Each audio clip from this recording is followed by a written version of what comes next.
assumir alguns mais outros ministérios aí. Quem tem os detalhes de Brasília é o repórter Bruno Pinheiro. Dos 37 ministros, 16 ainda não foram anunciados.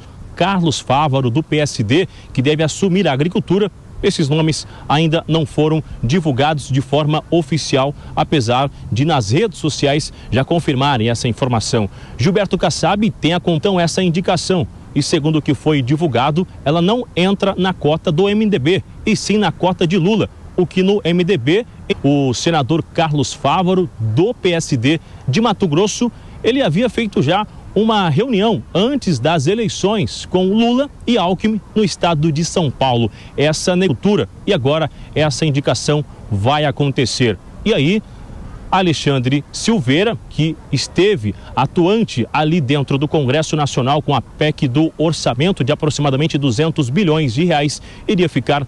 Carlos Fávaro, ele ficasse na cota de Lula e recebesse então o nome de Alexandre Silveira como uma cota ali no Senado e um outro nome na Câmara dos Deputados. Houve uma resistência, até mesmo ameaça, Câmara dos Deputados, que ainda não foi escolhido o nome. Entre interlocutores, um sentimento de abandono e uma falta de lealdade, de acordo com esses compromissos entre o segundo turno, essas alianças que foram realizadas na reta final da campanha, uma tentativa de chegar até a vitória e no final dos ministérios do governo eleito.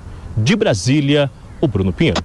Do Kassab, o PSD deve ter 3 ministérios no governo Lula, que são os ministérios, as pastas de Agricultura, Minas e Energia e Turismo. É normal ter essa pressão aí para...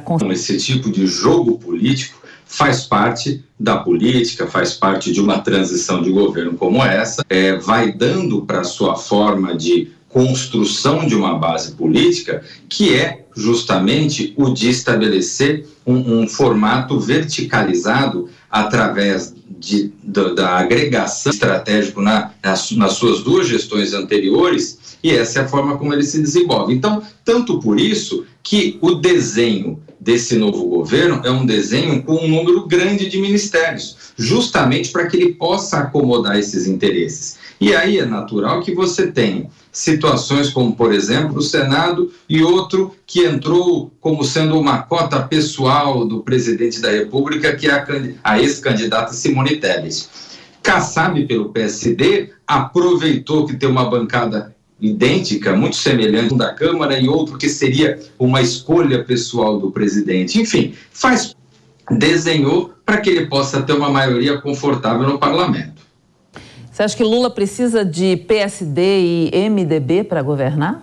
Que o presidente eleito e os partidos ali do seu núcleo mais próximo, que deram sustentação à sua candidatura, eles elegeram um pouco mais de 120 deputados, o que é muito pouco, né? O que é cerca de 20% do que a Câmara dos Deputados tem. É muito pouco para se ter a maioria. Então, precisa necessariamente que partidos como MDB, com 40 e tantos deputados, PSD, com 40 e tantos deputados, União Brasil, com 59 deputados, sendo que o União Brasil ele tem uma característica que ele acaba perdendo alguns que são mais avessos ao apoio ao presidente dos partidos com os quais ele já está dialogando, PDT e outros tantos, ele consegue construir a maioria que ele precisa. Então, algum formal do presidente Lula, ele é o de verticalizar os seus ministérios. Então, com o apoio da bancada desses partidos nos projetos de interesse do presidente da República na Câmara e no Senado Federal.